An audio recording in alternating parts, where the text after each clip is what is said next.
Hello champions, तो physics का फंडा सीरीज में मैं सचिन आपका स्वागत करता हूं। ठीक है, हम एक पिछले लेक्चर में हमने charging of A charge capacitor का फंडा सीखा था। आज हम एक टिपिकल आरसी सर्किट का टाइम कांस्टेंट निकालने का फंडा सीखने वाले हैं कि इस तरह के एक टिपिकल टाइम कांस्टेंट कैसे, इस तरह के टिपिकल सर्किट्स का टाइम कांस्टेंट हम कैसे निकाल सकते हैं। आईआईटी अक्सर आरसी सीरीज से आप देखो प्योर रेजिस्टिव से क्वेश्चन कब पूछ रहा है सर्किट में, बहुत सारे जो आड़े तेरे रेजिस्टिव सर्किट होते हैं वो नहीं पूछ रहा है। उसका फेवरेट हो गया RC circuit, LR circuit. RC circuit के साथ साथ मैं आपको एलआर सर्किट के फंडे सिखाऊंगा। तो ये सर्किट आईआईटी जेईई के फेवरेट है और आपको इनमें से एक या दो क्वेश्चन करने अक्सर आते हैं और अगर आपने कर लिए बहुत इजी होते हैं। तो एक टॉप रैंक बनाने में अगर हमने कम टाइम में सॉल्व कर लिए तो ये क्वेश्चन हमारे लिए एक बोनस क्वेश्चन साबित होंगे। यही मेरी फिजिक्स का फंडा सीरीज का पर्पस है। ठीक है, तो जरा हम चलते हैं इसके फर्स्ट क्वेश्चन की तरफ। ठीक है, और टेक्निक भी समझेंगे। इसमें कहा जा रहा है कि find the charge across capacitor as a function of time at t is equal to 0, charge on capacitor is 0। ठीक है, ये 0 से इनिशियली चार्ज हो रहा है। तो अब इस क्वेश्चन को करना कैसे है, ठीक है, तो कैसे यहां पर हम अप्रोच ले सकते हैं, कैसे इस क्वेश्चन को इजी वे से सॉल्व कर सकते हैं। हाँ, इस एक चीज ध्यान रखना, इस टॉपिक को करने से पहले आपको आरसी सर्किट के बेसिक नॉलेज होना जरूरी है। अगर आप आरसी सर्किट का बेसिक कंप्लीट कर चुके हैं तभी ये लेक्चर्स आपको हेल्प करेंगे। हमें पता है कि अगर मेरा एक नॉर्मल सर्किट होता है कुछ ऐसा, राइट, ये मेरा एक नॉर्मल सर्किट है, तो यहां पर Q as a function of time का आंसर क्या होता है। आपके सर ये तो बहुत आसान सा क्वेश्चन है, इसमें Q का आंसर होता Q is equal to QS 1 minus e की power minus t by tau. यहाँ QS को तुम कहते हैं स्टेडी स्टेट चार्ज और कहते हैं सर इसकी वैल्यू होती है C एप्सिलॉन। मैं कहता हूं वेरी गुड, यही होती है। और टाइम कांस्टेंट को तुम कहते RC। मैं एग्री करता आपसे, यही होता ही है। तो ये जो हमारा टिपिकल क्वेश्चन है इसको कैसे करेंगे, बहुत सिर्फ देखने में मुश्किल है, actually it is also very basic and easy question. ये भी बहुत इजी है, इसी तरीके से हो जाएगा क्योंकि इस क्वेश्चन का आंसर भी यही है। ये एक चीज ध्यान रखना, कोई भी इस तरह के सर्किट हो, चाहे रेजिस्टेंस कैसे ही लगी हो, सिंगल बैटरी हो या मल्टीपल बैटरी हो, सिंगल कैपेसिटर होना चाहिए या रिड्यूसेबल टू सिंगल कैपेसिटर। यहां पे एक साथ दो कैपेसिटर लगा दो तो भी ये मेथड वर्क करेगा। ठीक है, सिंगल कैपेसिटर या direct reducible to single capacitor की, या C और एक C और लगा हुआ है 2C, तो हम कहते हैं 2C और C पैरेलल में 3C लगा देते। तो ये होना जरूरी है इस शॉर्टकट के लिए, क्योंकि हर शॉर्टकट की एक लिमिटेशंस होती हैं। तो ये जो हम टेक्निक सीख रहे हैं, फिर से मैं बता रहा हूं, it is applicable to single capacitive circuit only.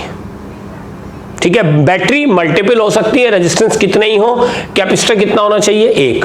तो इसमें चार्ज का सॉल्यूशन क्या है, Q is equal to QS 1 minus e की power minus t by tau, यही सॉल्यूशन है। आपको कोई नया फार्मूला नहीं याद रखना है। अब आपके सामने दो चैलेंज है, इसमें दो अननोन आ गए, टाइम कांस्टेंट एंड QS। या QS क्या है, स्टेडी स्टेट चार्ज। तो यानी अगर मैं ये सॉल्व कर लूं और टाइम कांस्टेंट सॉल्व कर लूं तो मुझे चार्ज ऐसे capacitor as a function of time आ जाएगा। हाँ, अगर करंट पूछी जाए तो मैं इसे डिफरेंशिएट कर सकता हूं। मैं कह सकता हूं कि I ये प्लस Q ने ये माना है, तो मैं I को कहता है dQ बाई dt, वो हो जाती QS बाई टाउ e की power minus t by tau, right.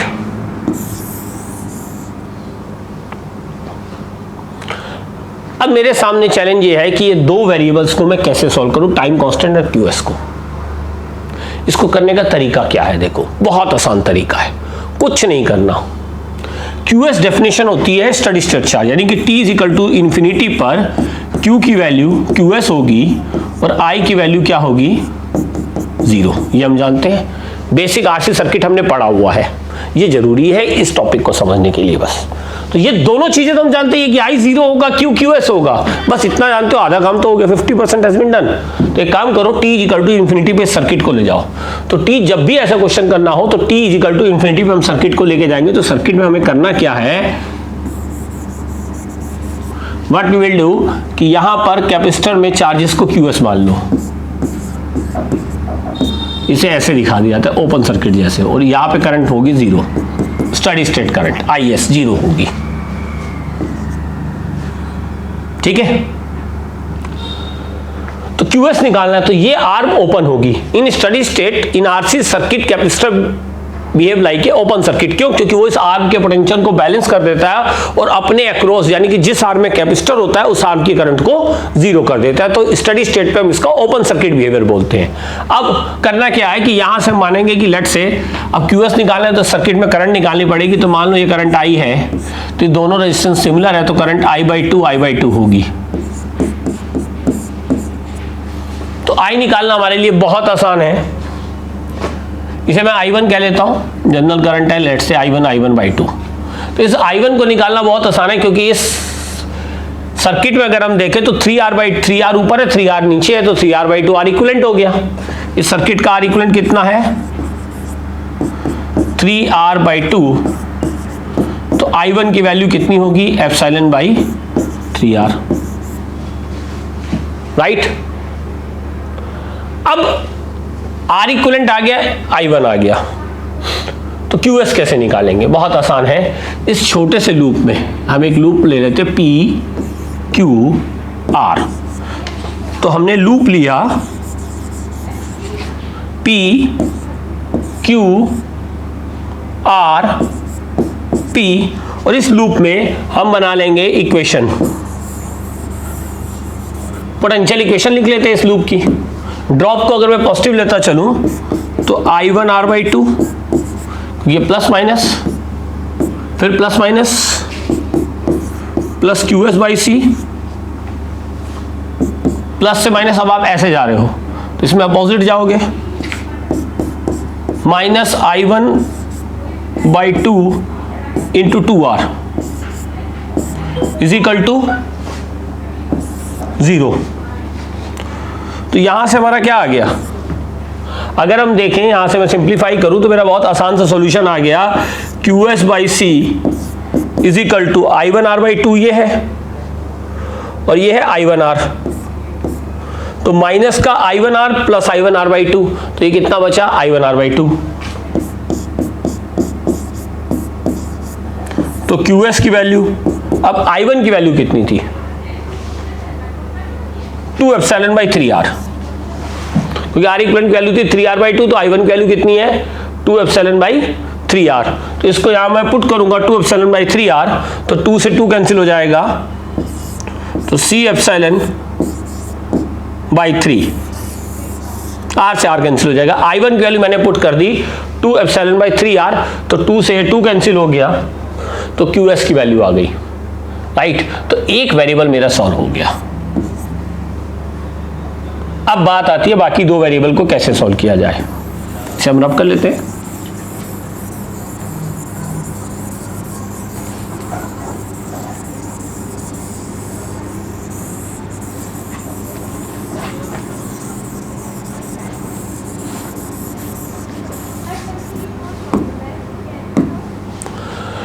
तो QS की वैल्यू मेरी आई C∈/3, ठीक है। अब यहां पर एक पॉइंट आता है कि यार टाउ कैसे सॉल्व करें, टाइम कांस्टेंट दोनों है ना। तो इसको बहुत ध्यान से समझना, बहुत सिंपल सा फंडा होता है कि जब हमें टाइम कांस्टेंट निकालना है तो कैपेसिटर के अक्रॉस इसमें जो टाइम कांस्टेंट होता है वो होता है R equivalent into C। R equivalent किस टर्मिनल के अक्रॉस? C1 C2 के अक्रॉस। अगर मैं कैपेसिटर के टर्मिनल को C1 C2 कह लूं तो ये R इक्विवेलेंट लेना होता है कैपेसिटर के टर्मिनल, यानी बैटरी के टर्मिनल के अक्रॉस नहीं, कैपेसिटर के टर्मिनल के अक्रॉस। ध्यान रखना, R equivalent is the equivalent resistance of circuit across the terminal of capacitor. बस सिंपल सा फार्मूला है। किसी भी कोई भी इस तरह क्वेश्चन हो, चाहे सिंपल RC हो या टिपिकल RC हो, टाइम कांस्टेंट का जनरल फार्मूला है R equivalent into across the terminal of capacitor into C। ये ध्यान रखना। सिंगल कैपेसिटर वाला कोई भी क्वेश्चन हो तो दिस इज द रामबाण फार्मूला, ये वर्क करेगा ही करेगा। कोई क्वेश्चन इसमें कोई एजम्पशन कोई कुछ नहीं है। इनिशियली कैपेसिटर डिस्चार्ज होना चाहिए, अगर चार्ज हुआ तो कहोगे अरे वो तो हम फंडा पिछले लेक्चर में सीख चुके भाई, चार्जिंग प्लस डिस्चार्जिंग वो लगा देना, ठीक है। तो उसमें कोई ज्यादा टिपिकल पॉइंट हमारा है ही नहीं। तो R इक्विवेलेंट चाहिए मुझे C1 C2 के अक्रॉस। तो इसमें करना क्या होता है, जितनी भी बैटरी सर्किट में होंगी, अगर आइडियल बैटरी है, ध्यान समझो, आइडियल बैटरी है तो रिप्लेस करो एक वायर से, हटा दो। और अगर नॉन आइडियल बैटरी है, यानी इंटरनल रेजिस्टेंस R दिया हुआ है, तो उसको रिप्लेस करना होता है उसके रेजिस्टेंस R से। ये पॉइंट आप ध्यान रखना। तो जरा हम इस सर्किट को देखें, सर्किट कैसा दिखेगा, ठीक है। तो उसके बाद ये सर्किट जो मुझे दिखाई देगा, अगर मैं यहां पर इसको सिंप्लीफाई करूं, ये कॉन्सेप्ट आप समझ ही गए, ठीक है। तो अब जरा हम इस सर्किट को सिंपली रीड्रॉ कर लेते हैं। ये फार्मूले आपने नोट कर लिए हैं। अब देखो, बहुत आसान सा सर्किट बनने वाला है। ये रेजिस्टेंस ऐसे, ये रेजिस्टेंस ऐसे, R 2R 2R and R, right. ये आया कैपेसिटर, तो एज ए टर्मिनल बना दो और बैटरी को एज ए वायर बना दो। तो ये सर्किट को रीअरेंज करना, तो थोड़ा सा और रीअरेंज करते हैं। तो आपको बेसिक रेजिस्टेंस रजिस्टिव सर्किट की थोड़ी सी प्रैक्टिस होनी चाहिए। तो हम इस सर्किट को ऐसे देख सकते हैं, R 2R, अच्छा ये जो वायर है ये बीच में है ऐसे, तो ये ऐसे आ जाएगी। C1 को मैं यहां ले आया, ऐसे बाहर कर दिया ताकि सर्किट थोड़ा सिंप्लीफाई हो जाए। 2R R C2, ठीक है। C1 C2 ऐसे, वायर बीच में कर दी। तो इस तरह से हम सर्किट को सिंप्लीफाई कर सकते हैं। अब R इक्विवेलेंट तो बहुत आसान है। तो R इक्विवेलेंट कितना आएगा, R और 2R/3 और 2R/3, फिर आपस में सीरीज में हो जाएंगे। तो R इक्विवेलेंट कितना आया, 4R/3 across the terminal of capacitor. तो टाइम कांस्टेंट कितना हो गया, टाइम कांस्टेंट की वैल्यू हो जाएगी R इक्विवेलेंट इंटू C, यानी 4RC/3। दो चीजें आपको चाहिए थी, एक टाइम कांस्टेंट आ गया, दूसरा QS, वो हमने पहले ही सॉल्व कर लिया था।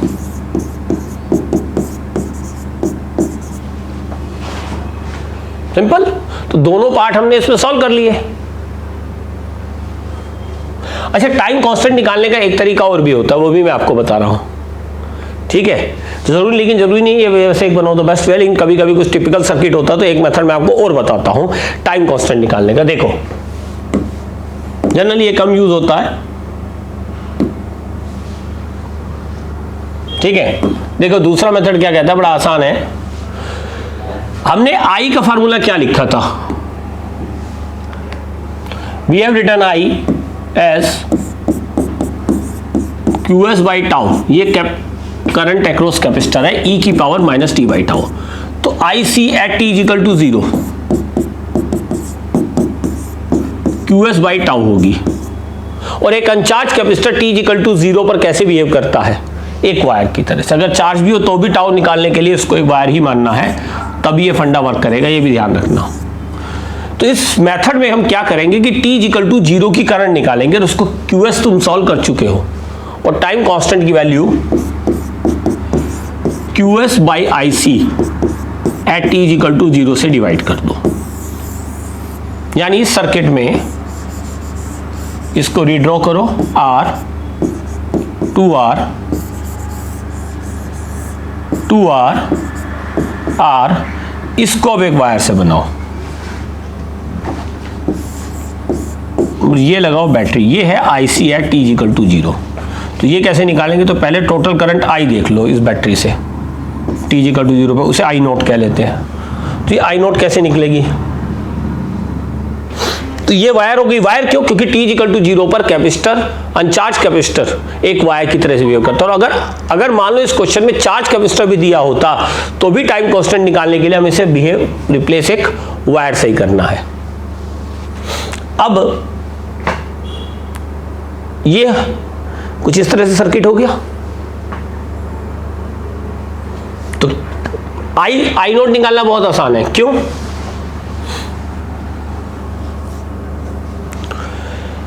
ये आर है, ये 2R है, ये आर है, ये 2R है, ये दोनों आपस में कैसे आएंगे? पैरेलल में हो गए, तो 2R/3, तो टोटल रेजिस्टेंस हो गया 4R/3, तो आई नोट की वैल्यू हो गई epsilon divide by 4R into 3।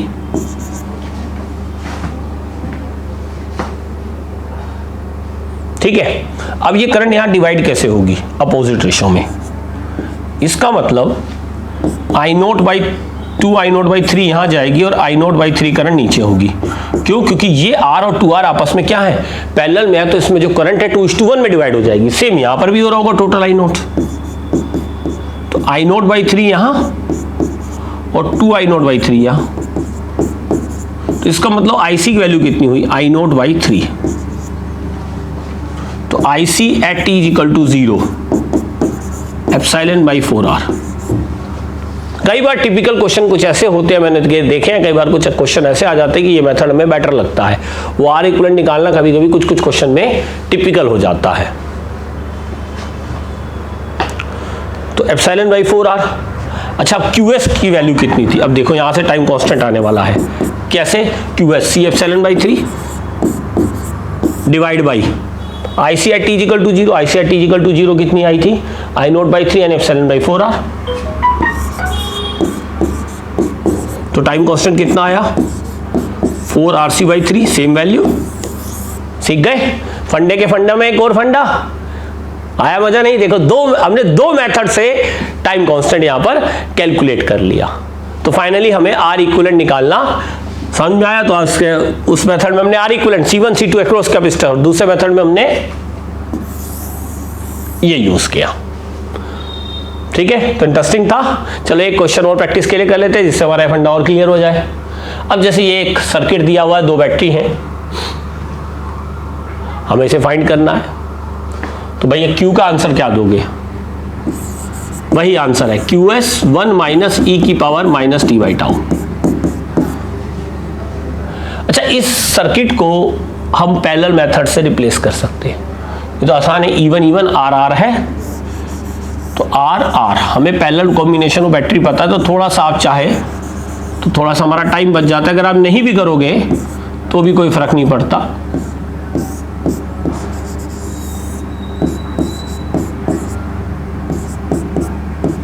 इस सर्किट को मैंने थोड़ा सा रिड्यूस कर लिया, पैरेलल कॉम्बिनेशन ऑफ बैटरी का फार्मूला लगा दिया।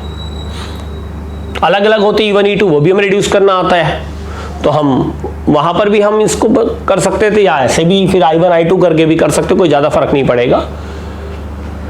तो सर्किट रिड्यूस हो गया। अब हमें फाइंड क्या करना था? QS को फाइंड करने का तरीका बता, बहुत आसान है। देखो कुछ नहीं करना, ये इस तरह क्वेश्चन IIT में आ भी चुके हैं, इस बार भी एक क्वेश्चन था RC सर्किट का, बहुत सिंपल टेक्निक है।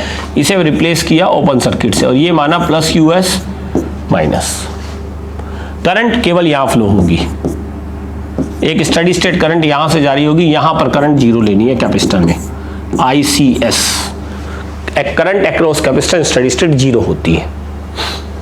यही इसके स्टडी स्टेट की डेफिनेशन है। Charge across capacitor become constant. Charge कब कांस्टेंट होगा? जब करंट 0 होगी। अब IS की वैल्यू कितनी होगी? बहुत आसान है, IS की वैल्यू मेरी हो जाएगी सीधा सीधा E1 अपॉन R और R, 2R plus R by 2, 5R by 2। और इस छोटे से लूप में अगर मैं पोटेंशियल इक्वेशन बना लूं, तो QS by C is equal to ISR होना चाहिए। यानी QS कितना आ जाएगा? IS की वैल्यू पुट कर दो स्टडी स्टेट करंट की जो सर्किट में है। जब तुम IS की वैल्यू पुट करोगे तो आ जाएगा 2CE1 बाई 5। क्लियर? बहुत मुश्किल नहीं था, थोड़ा सा दिमाग लगाना है यार। जब तक मैं हूं साथ, टेंशन नहीं लो। कोई भी कॉन्सेप्ट हो, हम बहुत सारे बहुत अच्छे कॉन्सेप्ट बहुत इजी वे से सीखेंगे। बस हाँ, ये जो फिजिक्स का फंडा करने से पहले आप बेसिक लेक्चर्स अपने कंप्लीट करो, तभी ये आपके काम आता है। तो QS इज इक्वल टू क्या हो गया? 2CE by E1 by 5। तो QS आ गया। अब आपको क्या चाहिए बताइए? Time constant. टाइम कांस्टेंट के लिए मैंने आपको बताया था बैटरी को वायर से रिप्लेस कर दो, कैपेसिटर के अक्रॉस टर्मिनल बनाओ। आर, ये बने C1 एंड C2, फिर आर और आर बाई 2 यानी 3R/2,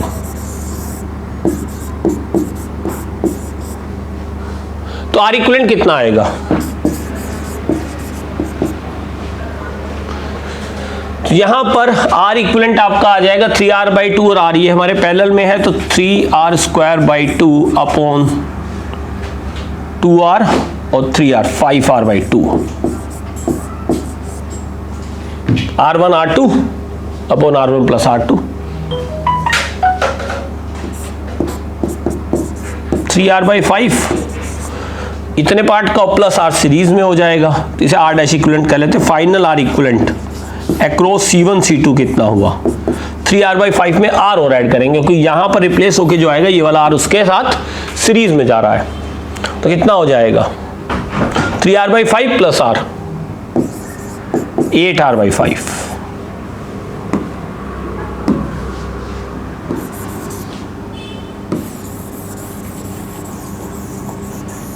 तो QS आ गया। साथ में हमारे पास दूसरी चीज क्या आ गई? हमारा R इक्विवेलेंट आ गया। इसमें दो ही तो चीजें चाहिए थी, तो टाइम कांस्टेंट क्या हो जाएगा? 8RC/5। Answer is this one. Current पूछी जाती, डिफरेंशिएट कर दो। तो दोस्तों ये स्टूडेंट्स देखो बहुत टिपिकल क्वेश्चन नहीं होते। आईआईटी ये सिंपल क्वेश्चन नहीं पूछता, थोड़े से डिफरेंट टाइप के क्वेश्चन पूछता है। तरह के क्वेश्चन आईआईटी में कई बार पूछे गए हैं, या तो एलआर सर्किट ने पूछ लेगा या आरसी ने पूछ लेगा, ऑलमोस्ट टेक्निक दोनों में सेम है, तो ये काफी इंपॉर्टेंट टॉपिक हो जाता है। ठीक है, तो होप सो ये फंडा आपको पसंद आ गया होगा। पसंद आया होगा तो चैनल को सब्सक्राइब कर दीजिएगा और वीडियो को लाइक करना मत भूलना। नेक्स्ट फिजिक्स का फंडा में मैं सचिन सेठ आपके लिए जल्दी ही कुछ ना कुछ नया कॉन्सेप्ट, नए लेक्चर्स, बहुत सारे आगे हम टेक्निक्स और लेके आएंगे। ठीक है, गुड डे।